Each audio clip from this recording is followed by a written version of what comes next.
아니, 그 지금 하루가 지나고 나니까 장동혁 대표가 지금 단식 이틀째입니다. 단식 시점에 대해서 여러 가지 전략적인 요소를 고려한 거 아닌가 싶기도 합니다.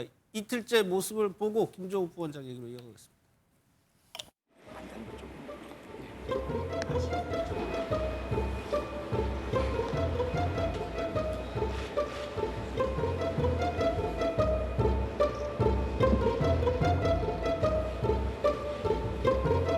저도 5일 단식을 받거든요. 근데 지켜보는 국민들이 많이 마음이 아프고요. 근데 승리할 겁니다. 응원합니다. 아이고 고맙습니다 위원님. 아이고 강력하게 응원하겠습니다.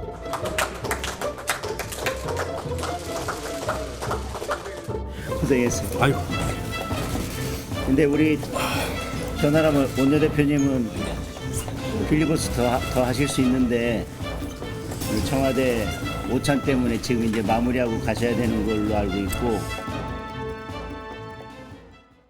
단식 이틀째 아직까지 겉으로는 크게 뭐 변화된 모습은 없어 보여요. 예, 김종욱. 예, 뭐 제가 볼 때는 본인이 좀 공고한 처지에 처해 있구나라는 생각을 많이 하게 해요. 예. 그러니까 본인은 어떤 형태로든지 한동훈 전 당대표를 제거하고 싶어하는 상황인데 그 부분과 관련해서 당 내부에서의 저항들이 존재하는 상황, 이런 존재하는 상황들을 그들과의 대화를 통해서 정치적으로 문제를 해결하기보다는 예. 단식이라는 방식을 통해서 소위 단식이라는 대여투쟁 방식을 통해서 이걸 물타고 넘어가려고 하는 흐름들이 있는 거 아니냐라는 예. 생각이 있는데, 첫 번째는 내란 범죄에 대해서 사형이 구형된 날 새벽에 윤리위에서 이 한동훈 전 대표를 제명을 하면서 그랬죠. 그 문제에 대해서 아무런 발언을 하지 않았습니다. 국민의힘 같은 경우. 그다음에 지금도 마찬가지입니다만 단식 문제가 한동훈 전 대표와 관련된 당 내부의 분란도 있습니다만 당장 오늘 1심 선고가 났죠. 예. 조금 있으면 한덕수 전 총리에 대한 또 1심 선고가 나오겠죠. 또 1월 28일 날 김건희 씨에 대한 1심 선고가 나오는 상황이 있겠죠. 예. 전 이런 전반적인 상황들을 단식이라고 하는 방법을 통한 당 내부의 결집, 그다음에 대여투쟁의 방식으로 넘어가려고 하는 매우 이슈를 이슈로 덮으려고 하는 방법이다. 예. 저는 이 방법을 가지고 이 문제를 해결할 수 있다라고 생각하는 것 자체가 올바른가라는 생각이 들고요. 예. 아까 제가 좀 이어서 말씀드리면, 제가 왜 그런 말씀을 드리냐면 당 대변인이라고 하는 사람이 얘기하는 건 그 사안에 대해서 민주당한테 얘기하는 게 아니라 국민한테 얘기하는 겁니다. 근데 뭐가 안타깝죠? 판결 내용이 안타깝다는 겁니까? 또 하나가 특별한 입장이 없다? 본인들이 탄핵에 반대했던 정당 아닙니까? 예. 그다음에 재판을 공정하게 해달라? 공정하지 않다는 건가요? 그러니까 제가 볼 때 이 내용 자체가 국민에 대한 어떤 설명의 자리라기보다는 당 내부에 있는 강경 어떤 세력들, 강경 당원들에 대해서 자, 이 정도 상황이니까 이렇게 갑시다라고 하는 정도의 메시지를 던졌기 때문에 예. 저는 저는 이 정도 상황이라면 진짜 장동혁 대표가 선거를 대비하는 건가? 저는 어떻게 이렇게 선거를 준비해서 이길 수 있다고 생각하지? 그래서 오히려 본인의 권력을 더 공고화시키고 윤 어게인 세력들이 이 당에서 더 큰 힘을 가질 수 있는 방법으로서 예. 저런 예를 들면 제명이나 단식을 선택한 것이 아닌가 생각이 들기 때문에 예. 저는 저렇게 헤쳐나갈 수 있다고 생각한다면 정무적 감각에 대해서 저희가 회의적으로 볼 수밖에 없다 이 생각이 들어요. 그럼 실제로 국민의힘 내부에서 보면 지금 이렇게 여당에서 비판이 오고 당 내부도 갈등이 최고조되는 상황에서 시작을 했어요. 그래서 어제 왜 시작했지라는 의문이 있었지만 지금에 와서 보면 당 내부에서는 지지층들이 좀 결집하는 모습은 보이나요? 당연히 뭐 대표가 단식을 하는데 그러면 뭐 지지층 내부에서 아유 저분 왜 저러지라고 생각하진 않죠. 예. 실제로 오늘 지금 2차 특검 종합특검이 통과가 됐어요. 저는 이 종합특검도 정말 우스운 게 종합은 종합이고 특별은 특별인데 종합특별이 같이 있다는 건 이게 뭐 뜨거운 아이스 아메리카노입니까? 저는 형용 모순이기도 한데 어찌됐건 이런 법안이 무도하게 통과가 되고 있고 그다음에 예. 지금 쌍특검은 물 건너가는 분위기고 근데 지금 이준석 대표도 극거 기국 회복하겠다는 입장이고 예. 사실 지금 어찌 보면은 이런 과정에 대해서 양 당 대표가 이미 단식을 하겠다는 공언을 미리 한번 했었어요. 그래서 특별한 방법을 통해서 한번 하겠다. 그러니까 네. 그 시기가 지금 됐을 뿐인데 시간을 2년 전으로 되돌려 보면요. 이재명 당시 2024년에 민주당 당 대표가 단식에 네. 돌입합니다. 그때 단식의 명분이 뭐냐면 국정 기조의 대전환이었습니다. 제가 이제까지 역사적으로 헌정사의 야당 대표들의 단식을 보면서 아주 어떤 그 사안에 대해서 이것을 통과하기 위한 절박한 사정이 있는 이슈들인데 예. 국정 기조의 대전환은 제가 보기엔 듣도 보도 못한 일이었고 예. 사실 많은 분들이 그때 조금 있을 체포동의안, 국회 체포동의안 때문에 그런 해석들이 방탄 단식한다고 얘기가 있었어요. 예. 근데 이거는 명백합니다. 이거는 지금 장동혁 대표 입장에서는 예. 쌍특검이 지금 유야무야되는 형해야되는 지금 이 시점에 어떤 식으로든 이거를 통과시켜야 되고 그다음에 종합특검에 대해서 부당성을 얘기해야 되는데 예. 야당 대표의 단식만큼 중요한 게 호소력 있는 게 어디 있겠습니까? 그런 측면에서 했다고 봐야 되는데 공교롭게도 여기서 이제 한동훈 대표 이슈라든가 이게 지금 겹치다 보니까 혹시 이게 우회 전략 아니야 이런 이제 의심을 받을 수는 있겠으나 예. 뭐 그것 또한 정치적인 정치인에게 있어 아주 연동은 안 될 수는 없겠죠. 근데 중요한 여기에 본류와 몸통은 부당한 여당의 이런 대야에 대한 그 공세를 막기 위한 예. 지금 방편이었다고 보시는 게 맞습니다. 예, 이제 명분이 대여 투쟁에 이제 맞서는 정치인이 되는 겁니다. 그런데 당내에서는 이런 주장도 나오고 있습니다. 지방선거 승리에 좀 장 대표가 관심이 없는 것 같다는 취지인데 박정훈 의원의 얘기 한번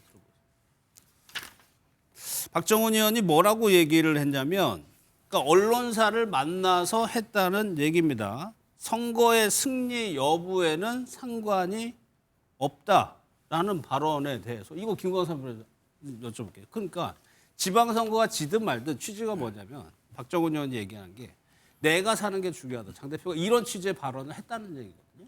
근데 그거에 아니라고 부인을 하고 있지만 장동혁 대표가 하는 행동들, 당 대표들 하는 행동을 보면 예. 지방선거를 포기한 것처럼 보여요. 근데 이런 일을 제가 하는 게 저만 하는 게 아니고 예. 수많은 사람들이 얘기하고 또 보수 지층에서도 그런 말 하는 사람이 많이 있죠. 왜냐하면 계속적으로 지방선거 이기려고 하면 결과적으로 중도층이 스윙보트가 돼서 좌우하는 거 아니에요. 예. 근데 자꾸 지금 왼쪽으로만 쫓아가는 거 아닙니까? 그리고 이런 것은 지금 중도층을 포용하지 않고 어떻게 보면 통합의 메시지를 내면서 윤 전 대통령의 절연 이런 모습을 보여야만 중도층이 오는 거 아니에요? 그래 표가 오는 거잖아요.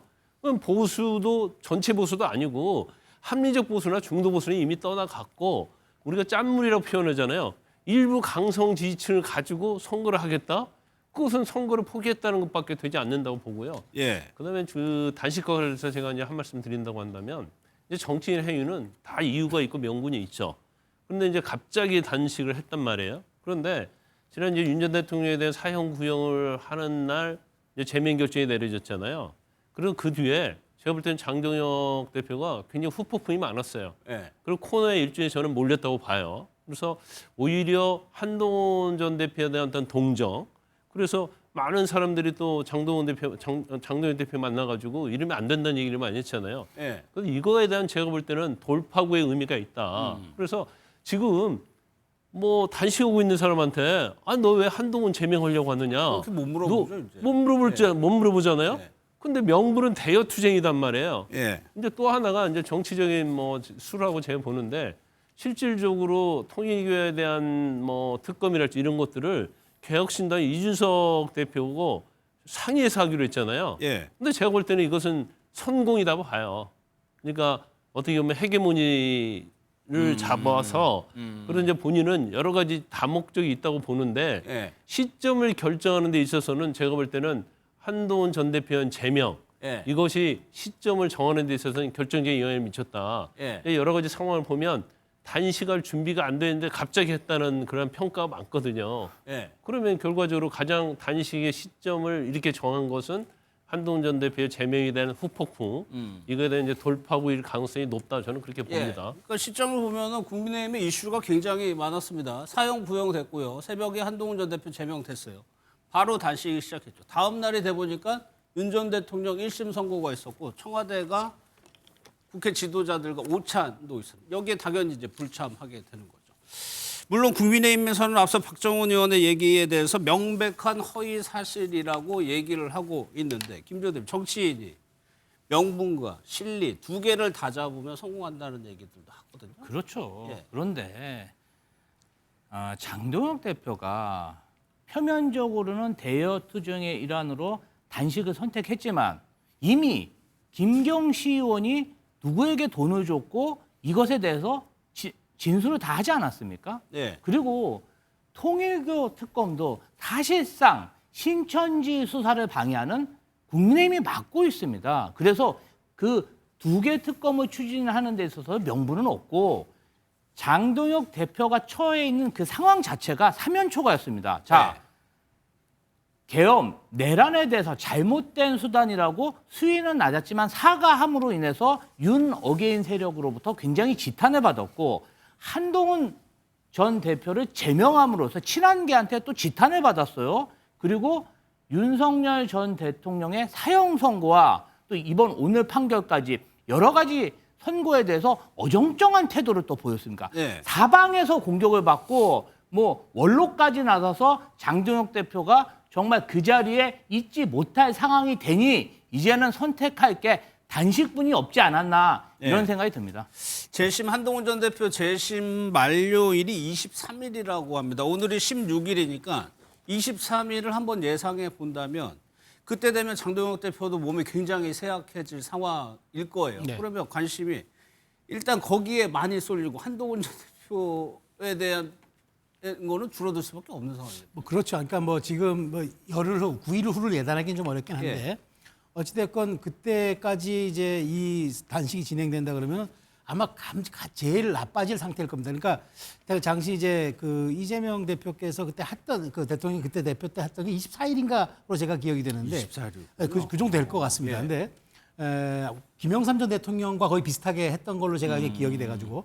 근데 이 열흘 정도면 굉장히 몸에 이제 그 이상이 올 그런 타이밍인데 아마 그러면 이 이슈를 당시에 최고위원회가 이 재심에 대한 것을 결정을 내릴지 아니면 대표가 부재 중이니까 이제 뭐 안 할지. 그러니까 물론 이제 이 지금 당원 당규에 따라서 차순위가 최고위원회를 할 수가 있을 겁니다. 그런데 안 할 수도 있겠죠. 대표가 저런 상황인데 우리가 굳이 이런 당무를 봐야 되냐 이럴 수가 있기 때문에 그 당시 이제 그때 가서 어떤 일이 벌어질지 모르겠으나 어찌됐건 이렇게 되면 굉장히 한동훈 대표 입장에서는 선택지가 많아지지 않았어요. 본인 입장에서는 재심 안 하겠다고 한 상태에서 이 상황에서 바로 지금 법적인 쟁송, 가처분 신청을 가기도 좀 애매하고 그런 이런 상황에서 장동혁 대표를 또 찾아가서 뭐 위문하는 또 이런 과정을 통해서 정치적으로 좀 약간 화해하거나 하는 그런 방법도 있긴 하는데 그게 과연 또 가능할지도 모르겠고 약간 어정쩡한 상황에서 저는 한동훈 이슈가 당분간은 갈 수가 있겠다. 그러니까 명쾌하게 이게 재심까지 가면은 그때 결론을 내준다면 한동훈 대표 입장에서는 가처분을 가도 빨리 가겠지만 재심 여부가 그때까지 결론이 나지 않고 유야무야되거나 어떤 식으로든 장동혁 대표가 부재 중인 상황에서 결론을 못 내리겠다면은 이것 또한 좀 약간 그 뭐랄까 휴지기는 아니고 일단 어정쩡한 잠복 상태로도 갈 수가 있는 그런 상황이 오지도 않을까. 저 조심스럽게 그렇게 전망합니다. 근데 장해찬 부원장 같은 경우에는 앞서 그 박정원 의원의 발언 같은 거를 겨냥하는 걸까요? 선거를 망하길 바라는 건 친한계다. 그러니까 친한계도 뭔가 문제가 정리를 해야 된다는 취지로 발언을 했습니다. 그 내용 한번 들어보겠습니다. 굉장히 그 자기 중심적인 좀 왕자병에 가까운 자의식 과잉이라고 생각하는데요. 그 세상은 한동훈 중심으로 돌아가지 않습니다. 저는 한동훈 전 대표나 친한계가 이번 지방선거 망하기를 바라고 있는 거 아닌가. 그래야만 혹시라도 자신들에게 기회가 오는 거 아닌가 하는 헛된 꿈을 꾸고 있다고 생각을 하는데요. 저는 당내 진통이나 내분의 시작 같은 게 있다면 하루라도 빨리 정리하는 게 오히려 지방선거에 더 도움이 된다고 생각합니다. 저런 발언이 어떻게 구체화될지는 그리고 또 구체화가 될지도 한번 봐야 될 것 같은데 일단 지금 주목할 점은 재심하겠다고 장동혁 대표가 얘기한 이후로 한동훈 전 대표가 입장을 지금 안 내고 있다는 점. 근데 본인은 입장을 냈지 않습니까? 재심 안 받겠다고. 재심 안 하겠다고 얘기를 한 거죠. 전에 낸 거죠. 예, 근데 지금도 마찬가지인 거죠. 재심을 한다고 얘기하니까 재심을 받지 않겠다. 본인 입장을 계속 가지고 있는 거고. 그러니까 이 문제와 관련해서 한동훈 전 대표 같은 경우는 결재해지는 누가 해야 되느냐? 장동혁 대표가 해야 된다. 장동혁 대표가 본인 당대표 나올 때 공약으로 걸었던 거고 계속 드라이브를 걸었던 거잖아요. 그리고 많은 분들 이해가 안 되게 왜 이번 새벽에 발표를 했나 이런 부분이 분명히 있기 때문에 저는 한동훈 전 대표 입장에서는 매우 정략적인 방식으로 자기를 제거하려고 하는 거고 계속 가만히 있어도 지금 같은 경우는 너무 심한 거 아니냐라고 하는 당내의 어떤 흐름 자체가 한동훈 전 대표에게 유리한 방향으로 흐르고 있는 것 아니겠습니까? 그리고 지금 장동혁 대표가 하는 이런 예를 들면 단식 행위도 좀 많이 이해가 안 되는 게 뭐냐면 특검 같은 경우도 마찬가지인데요. 특검 받겠다고 한 거잖아요. 민주당에서 안 받겠다고 하는 게 아니에요. 예. 대신 신천지를 넣자고 한 거거든요. 그러면 통일교는 되고 신천지가 왜 안 되는지 설명을 안 하고 있어요. 저는 이런 상황이라고 얘기한다면 저는 그냥 신천지를 빼기 위한 단식을 하고 있다라고 사람이 이해할 수도 있는 거 아니겠습니까? 예. 전 여러 가지 정황을 봤을 때 제가 볼 때 지금 매우 정략적인 방식의 단식을 하고 있다라고 예. 하는 측면들, 그리고 시간이 지나면 지날수록 저는 단식을 통해서 장동혁 대표가 단식을 하니까 그쪽으로 여론이 쏠리기보다는 예. 이 문제를 풀게 하기 위해서 다른 방식의 여론들이 더 좀 올라갈 가능성이 되게 높다고 저는 생각을 해요. 또 하나는 이준석 지금 개혁신당 대표가 지금 해외에 있는데 돌아오겠다고 얘기하는 거 아니겠습니까? 예. 그러면서 지금 쌍특검을 주장한다고 얘기하는데 저는 둘 다 이해가 맞는 측면이 있는 거예요. 신천지를 빼자는 데는 둘 다 입장이 같은데 이 신천지 문제가 발생했을 때 이준석 지금 대표가 모르셨습니까?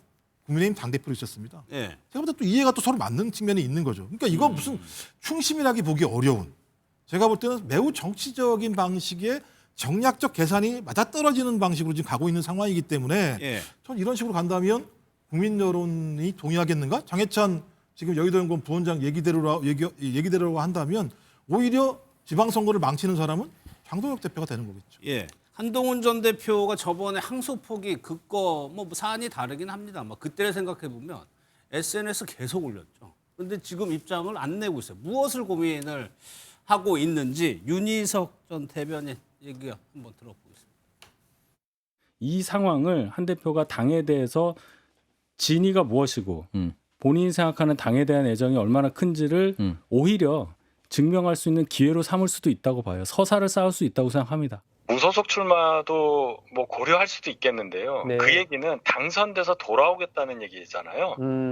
그렇다면 무조건 이겨야 돼요. 재보궐에 그럼 출마를 해서 무소속으로 나가서 당선돼서 돌아오는 것 자체는 그럴 만한 곳이 나와야 한다는 또 제약 조건이 있지 않겠습니까? 그렇죠. 최천 평론가님, 일단 장동혁 대표의 단식을 혹시 예상하지 못하지 않았을까요? 못했을 거예요. 예. 못하니까 이게 지금 사실 이제 한 대표가 이제 추가적으로 어떤 메시지를 내느냐에 따라서 앞으로의 이 국민의힘 내의 전국 상황이 매우 복잡하게 용칠 거란 말이죠. 그러니까 정교하게 지금 조금 더 숙고하고 계산할 겁니다. 정교하게. 그렇죠. 예. 지금 또 여론의 지형도 좀 봐야 되고, 그러니까 저는 그럼에도 불구하고 이제 그러니까 만일 이제 장 대표가 이 당을 떠나게, 아니 한 대표가 당을 떠나게 된다면 저는 선택지가 대구일 가능성이 높다고 봐요. 왜냐하면 제명당하면? 예, 제명당하면 대구 시장이 아니고 대구에 지금 시장에 출마하는 중진들이 많아요. 예. 주호영, 윤재호, 그 다음에 또 한 분 있죠, 추경호. 이런 분들 중에 한 분만이라도 나가게 된다면 그런 분석 걸석이 많이 생겨요. 하시네요. 걸석이 예. 생겨요. 걸석이 생기면은 당연히 재보궐로 선거하죠. 근데 대구는 민주당의 지지 기반이 대단히 약하잖아요. 예. 여기는 설령 민주당의 후보가 대단히 약진하지 않는 한 여권 후보가 둘이 나와도 표 분산으로 인해서 어부지하기 쉽지 않아요. 예. 그런 측면에서 한동훈 전 대표가 선택할 수 있는 대구의 심장, 보수의 심장에서 살아 돌아온다는 건 무소속으로 살아 돌아온다는 건 과거에 주호영, 홍준표 두 분이 그랬어요. 예. 거의 대권 후보급들이죠. 그런 측면에서 예. 저는 굉장히 큰 선택지가 될 수가 있다. 아니, 근데 윤희석 전 대변인은 저는 그 표현이 좀 이상. 서사. 정치인으로서 서사를 쌓을 아주 좋은 기회다라는. 그럼 서사 측면에서는 어때요? 그게 얘기가 되는 거죠. 보수의 심장에서 그래서 인정을 받았다. 배신자 프레임을 벗었고 돌아왔으니까. 자, 간단하게 얘기해서 네. 이준석 대표가 어떻게 지금 쉽게 해서 보수의 미래가 됐습니까? 그 대구의 심장, 보수의 심장이라는 대구에서 탄핵을 건너서 당대표가 돼서 왔었잖아요. 그러니까 그게 지금 오늘날 이준석을 만든 건데 예. 한동훈 전 대표 입장에서는 지금 잊혀지기도 애매하고 당을 또 어디 가서 창당하기도 어렵고 예. 그런 상황이라면 이런 대구에서의 무소속 출마 승부수는 저는 가능할 수 있다고 봅니다. 예. 김광삼 변호사께서는 지금 어떤 선택지를 두고 한동훈 전 대표가 고민하고 일단 이건 이제 치킨 게임이거든요.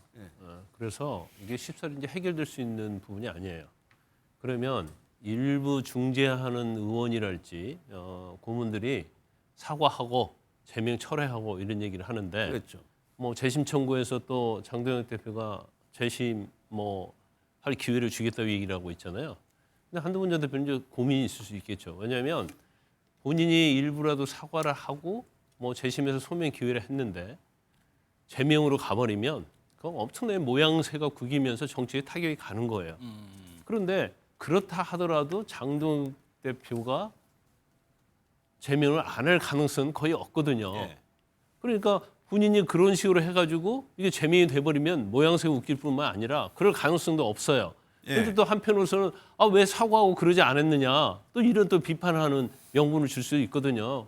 그래서 이제 그걸 고민을 하고 있다고 보는데 이제 방금 무소속 얘기하는데 사실은 이제 큰 정치를 하려고 하는 생각하는 사람이 TK 보궐선거 나가는 건 맞지 않아요. 그러면 TK 이회지에 보궐선거 나간다? 그런데 그건 굉장히 위험하죠. 왜냐하면 지금 장동혁 대표의 어떤 당을 어떻게 보면 윤 어게인 세력과 부정선거 음모론자들이 잡고 있는데 이러한 이미지 또 윤 전 대통령에 대한 재판을 계속 갈 거 아닙니까? 그런데 아무리 한동훈이라 할지라도 TK 이회지에 벗어나서 무소속으로 출마해서 당선 가능성이 있겠느냐. 여기서 떨어지면 진짜 정치 생명이 끝날 수 있는 거죠. 더군다나 신당 창당은 더 위험한 거죠. 왜냐하면 뭐 양당 거대 양당이 다투는 상황에서 과연 비집고 들어가서 할 수 있느냐 문제.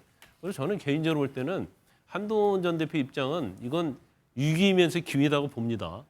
그래서 제명하면 제명한 대로 철저하게 싸워야죠.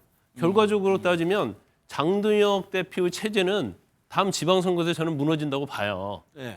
거의 뭐 완패할 가능성이 크기 때문에 그럼 그 이후에 재입당을 하고 어떻게 보면 제명으로 인해서 본인이 희생이 된 거고 희생이 되면서 어떻게 보면 지방선거에서 폭망을 한 거고 그러면 재기할 수 있는 기회를 가져야지 너무 이제 가볍게 행동하다가 잘못하면 정치적인 큰 상처를 입을 수 있다 저는 그렇게 봅니다. 그러니까 정치에서 앉아서 기다리는 방법이 정치는 무언가 본인이 길을 만들어서 나가야 되는 상황인데 만약에 지방선거에 대표하고 비대위 지도부 교체가 있다면 장동혁 대표 또 나온다는 얘기 있는 거잖아요.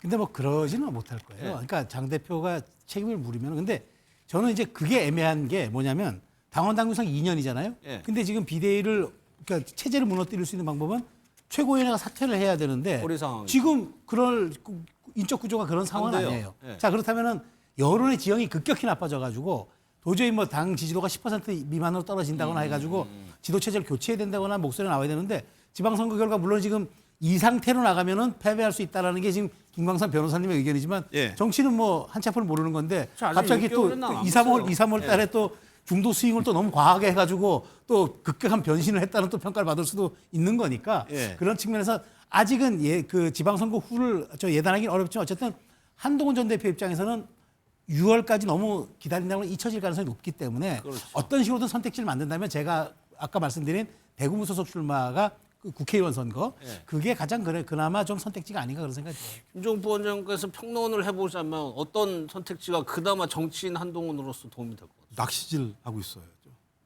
뭔 낚시질? 그냥 세월을 낚아야 된다고 생각하는 거죠. 왜냐하면 그냥 야인으로 들어와서. 그렇죠. 왜냐하면 제명을 당했습니다. 제명을 당했는데 무소속으로 나온다는 건 나 제명에 동의할 수 없어. 좀 배신자 프레임이 또 쌓일 거예요. 한동훈 전 대표의 가장 큰 프레임 중에 하나가 뭐냐면 윤석열 씨 배신했어 이런 겁니다. 당을 갖다 분열시켰어. 통합의 걸림돌이야. 이거 제가 얘기한 게 아니고요. 장동혁 대표가 직접 얘기한 거예요. 당의 통합의 걸림돌이 누구냐? 한동훈이다.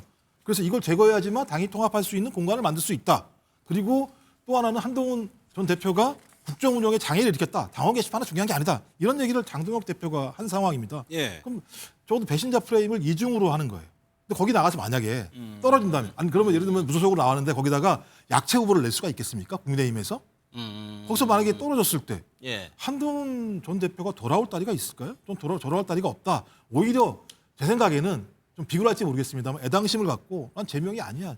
계속 예를 들면 절차를 밟아서 당에 돌아오려고 하는 모습을 보여도 좀 될까 말까인데 왜 이 지도부가 한동훈이라고 하는 사람을 제거하려고 하겠습니까? 그를 제거해야지만 권력이 공고해진다고 생각하는 거 아니겠어요? 좀 그렇다면 제가 볼 때는 이 공고하려고 하는 세력이 무너지는 시점까지 본인이 이 당을 사랑한다는 모습을 보이는 게 저는 제일 좋은 방법이 아닐까 생각이 들어요. 이준석 대표가 해외 일정으로 지금 나가 있는 상황인데 이준석 대표 빨리 지금 한국에 돌아오겠다고 합니다. 이준석 대표의 속내는 또 뭘지 영상 보고 한번 살펴보겠습니다. 대통령이 어쨌든 야당의 당대표 원내대표를 초대해서 밥 먹자 같이 대화 나누자라고 나름의 통합 메시지로 손짓을 한 나라 아닙니까? 그러면 왜 하필 오늘 이 필리버스터가 진행되도록 해가지고 야당하고 극한 대립해서 저도 밥이 넘어갈 것 같지가 않습니다. 정청래 더불어민주당 대표에게 양보하라 그랬는데 영수회담을 하면 뭐합니까? 그 다음날 여당 대표의 교섭단체 대표 연설이 야당을 말살하겠다는 말씀만 계속하셨는데 이준석 당대표께서도 중요한 일정으로 지금 출장 가 계신데 제가 단식한다는 소식 듣고 서둘러서 귀국하시는 걸로 알고 있습니다. 힘을 보태주신 거에 대해서 다시 한번 깊이 감사드리고 통일교 특검 또 공천 뇌물 특검 이런 부분을 관철하기 위해서 최선의 노력을 다해 주시는 것. 들으신 대로 힘을 합치기 위해서 빨리 들어오는 것 같은데 그러면 뭐 여당의 입장에서는 압박감이 조금 더 세지긴 하는 거잖아요. 아니 그런데 그렇게 중요한 법안이 통과되는 날에 왜 해외 출장을 갑니까? 이거 자체가 사실은 그 장도영 대표가 급조해서 단식을 하다 보니까 야당 전체에서 뭔가 명분을 만들려고 저는 만들어낸 이야기라고 생각하고요. 예. 아니 이준석 대표가 어떤 사람입니까? 정말 어린 시절부터 정치를 했는데 정말 본인들이 국민의힘과 공조할 만큼 중요한 그런 법안인데 해외 출장을 가 있다고요? 저는 말도 안 되는 얘기라고 생각하고요. 지금 그리고 비행기표도 잘 못 구했답니다. 못 구한 건지 못 구하고 싶은 건지 그것은 제가 알 수 없지만 예. 이것만 보더라도 지금 장동혁 대표의 저 단식 자체가 물론 이제 야당 대표가 목숨을 걸고 단식한다는 것 자체를 희화하거나 폄하해서는 안 된다고 생각합니다. 예. 그럼에도 불구하고 너무나 급조해서 다급한 마음에 사면초가를 피하고자 하려고 하는 그런 마음에 단식을 하다 보니까 이러한 준비되지 못한 모습이 보이고 있고요. 오죽하면 박정훈 자당 의원도 본인 살라고 지금 노력하고 있는 거 아니냐. 예. 당이 선거에 져도 나는 살겠다. 이런 얘기를 기자들한테 들었다는 거 아니겠습니까? 이 부분 관련해서는 장동혁 대표도 할 말이 없을 거라고 생각합니다. 사실 단식, 예, 김원석 의원님. 근데 이제 장동혁 대표의 어떤 단식 자체가 뭐 수단이 됐건 뭐 돌파가 됐건 그걸 떠나서요. 통일교 관련된 특검을 하자는 명분 자체는 굉장히 제가 볼 때는 굉장히 좋다고 봐요. 예, 예. 그래서 지금 뭐 신천지를 끼워 넣어서 하자는 건데 특검을 안 하겠다는 취지죠, 민주당이. 그럼 뭐가 저런 게 그렇게 많은지 모르겠어요. 통일교 특검은 특검대로 하고 또 그러다 신천지 있으면 신천지 특검 하자고. 민주당은요, 신천지 특검하고 싶으면 언제든지 할 수 있어요. 이제까지 다 그래왔지 않습니까? 지금 뭐 세계 특검도 본인들이 법 다 통과시켜갖고 했잖아요. 예. 그러면 통일 특검하고 신천지 특검은 스스로 자신들이 제의해가지고 발의해가지고 하면 얼마든지 할 수 있는 거예요. 예. 그럼 통일 특검 받고 자신들은 무엇이든지 할 수 있잖아요. 의석수가 많으니까. 그런데 거기다가 자꾸 신천지 특검 해서 하자고 하는 것은 안 하겠다는 취지죠. 그래서 지금 장동혁 대표 저 단식이 사실은요, 한동훈 전 대표의 어떤 제명이랄지 이런 거와 관련이 없었으면 저건 보수층과 중도층으로부터 엄청 박수를 받을 거예요. 그런데 이제 타이밍상 꼬이다 보니까 잘못하면 오히려요? 반쪽짜리 단식이 되는 거죠. 그래서 저 단식 이제 어디까지 갈지 모르겠지만 예. 저 민주당의 통일교 특검은 김병기 특검은 반드시 받아줘야죠. 핑계 대지 말고. 예. 오늘 이재명 대통령과 여야 지도부 청와대 오천도 있었습니다. 여기에 이제 국민의힘은 이제 참석을 하지 않았고요. 앞으로 좀 전국이 더 얼어붙을 것 같습니다.